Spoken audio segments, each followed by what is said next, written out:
ஆக்டர்னு சொல்றதை விட இன்னைக்கு வரைக்கும் நாயகன் அவரு. பார்க்கிங் நம்ம எல்லாரும் என்ஜாய் பண்ணணும். செல்லக்கண்ணா ஆகட்டும், இளம்பருதி ஆகட்டும், டானாக்காரர் பக்கத்துல இருக்காங்க.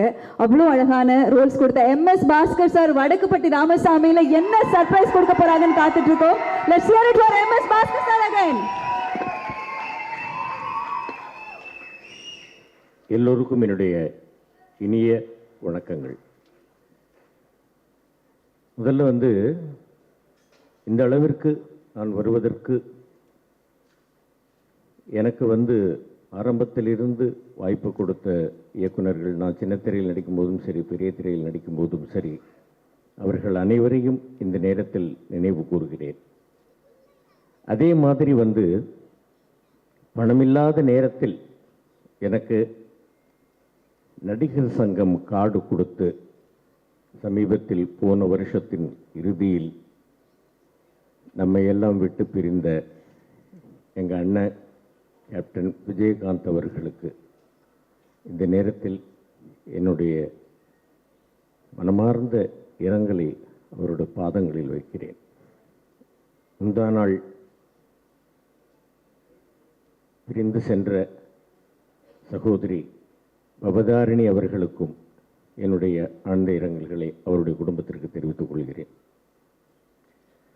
வடக்குப்பட்டி ராமசாமி நல்ல அருமையான தமிழ் பெயர், இங்கிலீஷ் டைட்டில் எல்லாம் அருமையான தமிழ் பெயர். பார்க்கிங் படம் நடிச்சுக்கிட்டு இருக்கும் பொழுது அங்கே இபி நட்ராஜ் சார், அப்புறம் நல்ல ஒரு தம்பி கார்த்திக் யோகி, இவர்கள் இருவருக்கும் என்னுடைய நன்றிகளை தெரிவித்துக் கொள்கிறேன். ஈஸ்வர் பிரசாத் சார் அவர்களுக்கும் என்னுடைய நன்றிகளை தெரிவித்துக் கொள்ளிருக்கிறேன். வந்திருக்கிற எல்லோருக்கும் என்னுடைய நன்றிகளை தெரிவித்துக் கொள்கிறேன்.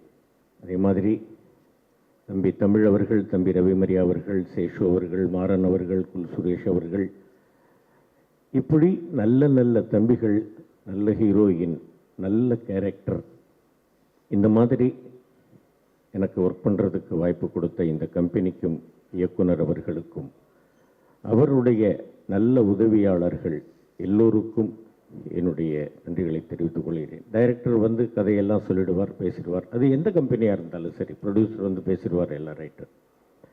அதுக்கு அப்புறமும் ஃபோன் பண்ணி, அண்ணே ஜாலியாக ஒரு படம் பண்ணலாம் அப்படின்னு பர்சனலாக எந்த படமாக இருந்தாலும் நான் கூட இருக்க வேண்டும் என்று விரும்புகின்ற என்னுடைய அன்பு தம்பி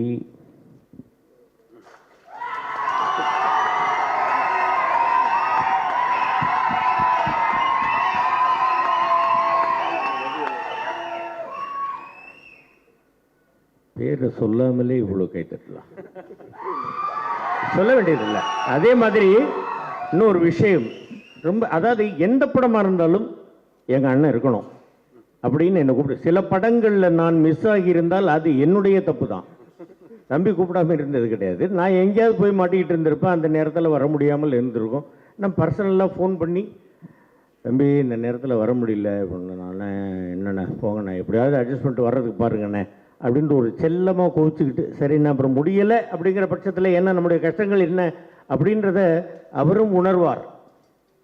சரிண்ணே அப்புறம் அடுத்த படத்தில் மீட் பண்ணலாண்ணே, அடுத்த படத்தில் கண்டிப்பாக வந்துடணுண்ணே அப்படின்னு ஒரு கட்டாயத்தோடு தான் ஃபோனை வைப்பாப்பில். அந்த மாதிரியான ஒரு அன்பு தம்பி, அந்த காலத்திலேருந்து இந்த காலம் வரைக்கும் என்னுடைய சொந்த தம்பி அப்படின்னே வச்சுங்க. வீராசாமி காலத்திலிருந்து ஏதோ ஒரு சாமி, ராமசாமி, ரைட். அந்த மாதிரி அவ்வளோ ஒரு அற்புதமான ஒரு அன்பு, அந்த மாதிரி ஒரு நல்ல கேரக்டர். இதில் ஒரு பெரிய விஷயம் என்னென்னு கேட்டிங்கன்னாக்க, காண முடிகின்ற உருவங்களில் நம்மால் கடவுளை காண முடியும், காண முடியாத சில விஷயங்களில் நம்மால் கடவுளை உணர முடியும் அப்படிங்கிறத அற்புதமாக இந்த படத்தில் சொல்லியிருக்கிறாப்புல தம்பி கார்த்திக் யோகி அவர்கள். ரொம்ப அற்புதமான விஷயம், நல்ல விழா. இதே மாதிரி இந்த படத்தினுடைய 100வது நாளுக்கும் விழா நடத்த வேண்டும் அப்படின்னு இறைவனை மட்டுமல்ல, வந்திருக்கக்கூடிய ரசிக பெருமக்களையும் தம்பி சந்தானத்தினுடைய உடன்பிறப்புகள் எல்லோருக்கும் நான் பணிவான வேண்டுகோள் வைக்கின்றேன். இங்கே வந்திருப்பவர்கள் எல்லோரும் கலையாத கல்வியும் குறையாத வயதும் ஊர் கபடு வாராத நட்பும் கன்றாத வளமையும் குன்றாத இளமையும் கழுபிணி இல்லாத உடலும் சலியாத மனமும் மண்பகலாத துணையும் தவறாத சந்தானமும் தாழாத கீர்த்தையும் மாறாத வார்த்தையும் தடைகள் வாராத கொடையும் தொலையாத நிதியமும் கோணாத கோலும் ஒரு துன்பமில்லா வாழ்வும் துயனின் பாதத்தில் அன்புமாகிய 16 செல்வங்களையும் பெற்று பெருவாழ்வு வாழ வேண்டும் என்று எல்லாம் வல்ல இறைவனை வேண்டிக் கொள்கிறேன். நன்றி, வணக்கம். Thanks sir, thanks a lot. Bhaskar sir பற்றி சொல்லி ஆகணும். ஒரு 2 மினிட்ஸ் தான். காலைல வந்து ஃபஸ்ட்டு ஷாட் வந்து ப்ரொடக்ஷன் டீலாம் அவங்களாம் வர்றதுக்கு முன்னாடி வந்து உட்காந்துருவார். தம்பி எங்கேப்பா இருக்கீங்க அப்படின்னு. அப்போ தான் ஹோட்டல்லேருந்து எழுந்துப்போம். பங்க்சுவாலிட்டிக்கு ஒரு பர்ஃபெக்டான ஒரு ஆள்னா சார் தான். அதே மாதிரி வந்து ஒரு ஷாட் எடுத்துடணும், கிளைமேக்ஸ் ஷாட்டு. அந்த ஷாட்டை வந்து சார் ஒரு கட் பண்ணிக்கலாமா அப்படின்னா பேச மாட்டேன்ட்டார். நீ சிங்கிள் ஷாட்டாக எடுத்தால் தான் பண்ணுவேன் அப்படின்னாரு. சார் 4 பக்கம் இருக்கே சார் அப்படின்னா, நீ குடு தம்பி அப்படின்னாரு. எல்லாரும் சைலண்டாக இருக்க சொன்னார். ஒரே ஷாட்டில் சும்மா ஒரு வாட்டி பார்த்தாரு, ஒரே ஷாட்டில் அதை பண்ணி முடிச்சிட்டாரு. தேங்க்ஸ் அலாட் சார் உங்களோட. அது ஒரு பெரிய கஷ்டமே கிடையாது. என்னன்னு கேட்டிங்கன்னாக்க 2 விஷயம் இப்போ சொன்னாப்புல தம்பி, அதுக்கு நான் பதில் சொல்லிடுறேன். ஒரு ஜாலியான ஒரு பதில் தான். அதாவது எவ்வளவு நீளமான டைலாக்காக இருந்தாலும் வந்து அது நம்ம வந்து டயலாக்கை மட்டும் பைகாட் பண்ணாக்கா வந்து அது கொஞ்சம் கஷ்டம். அது கான்செப்டை பைகாட் பண்ணிட்டோம்னாக்கா டைலாக் ஈஸியாக பேசிடலாம். ஏன்னாக்கா தமிழ் வந்து அவ்வளோ நல்லா வந்து நமக்கு வந்து ஒரு கை கொடுக்கக்கூடிய ஒரு மொழி தான் ஒன்று. இன்னொன்று சின்ன ஒரு விஷயம் என்னென்னு கேட்டிங்கன்னா, நான் மேட்டரே இல்லாமல் 3 மணி நேரம் பேசுவேன் சார். நீங்களும் சார் நம்ம அபிமரியா சார் தான் சார் அது சார் அந்த மாதிரி ஒன்று. இன்னொன்று வந்து காஃபி டீ வர்றதுக்கு முன்னாடியே நான் வந்து லொக்கேஷனில் ஒத்துக்கிறேன்ற கம்ப்ளைண்ட் வந்து தம்பிக்கிட்ட மட்டும் இல்லை, தம்பிக்கிட்டையும் உண்டு. ஏன்னா இவ்வளோ விடிக்காரத்தில் ஒரு நாள் நைட் 2 மணிக்கு அனுப்பிச்சார் ராணாக்காரன்லேருந்து. அண்ணா நீங்கள் காலையில் கொஞ்சம் லேட்டாக வாங்கினேன் அப்படின்னா, சரி ரைட் அப்படின்ட்டு காலையில் ஃபோன் பண்ணோன்னா தூக்க கழுத்தில் ஹலோ அப்படின்னாப்பில்ல. தம்பி என்ன தம்பி எங்கே இருக்கேன்? நான் இப்போ தானே எழுந்துக்கிறேன், லொக்கேஷனுக்கு போகணும். நான் லொக்கேஷனுக்கு வந்துட்டேன் தம்பி, நான் 5 மணிக்கு காலையில் 2 மணிக்கு போயிட்டு 5 மணிக்கு வந்துட்டேன். இல்லைக்கு இது என்ன விஷயம்னு கேட்டிங்கன்னா, என்கிட்ட ஒரு அசிஸ்டன்ட் டைரக்டர் கூட கேட்டார், இன்னும் ஒரு நாள் கூட உங்களுக்கு முன்னாடி வரவே முடியலண்ணே, எப்படி இவ்வளோ காலையில் வந்துடுறீங்கன்னு. கல்யாணம் ஆயிடுச்சான்னு. இல்லை பண்ணி பாரு, என்னோட சீக்கிரம் வருவேன். அந்த மாதிரி வந்து அது நீங்கள் எப்படி வேணாலும் எடுத்துக்கலாம். அது ஜாலியாக வந்து சொல்கிறது தான் எல்லா இடத்துலையும். அந்த மாதிரி வந்து சீக்கிரமாக விளையாண்டுட்டோம்னாக்க நமக்கு வந்து கொஞ்சம் நேரங்களை வந்து நம்ம வந்து விரயமாக்காமல் நம்ம வந்து வந்துடலாம். நம்ம மற்ற விஷயங்களில் கான்சன்ட்ரேட் பண்ணலாம், டைலாக்கு, பர்ஃபார்மன்ஸ் இதிலெல்லாம். அந்த மாதிரி வந்து அந்த லொக்கேஷன் அப்படிங்கிறத நான் ரொம்ப விரும்புவேன். அதனால தான், வேறு ஒன்றும் கிடையாது. இந்த படம் மிகப்பெரிய வெற்றி அடைய வேண்டும், வெற்றி அடைய வைக்க வேண்டும் என்று எல்லாரையும் வேண்டிக் கொள்கிறேன். நன்றி. Thank you sir. ரொம்ப நன்றிண்ணே. நம்ம 2 பேர் காம்போ வந்து ரொம்ப நாளாக நம்ம நடிச்சுக்கிட்டு இருக்கோம்.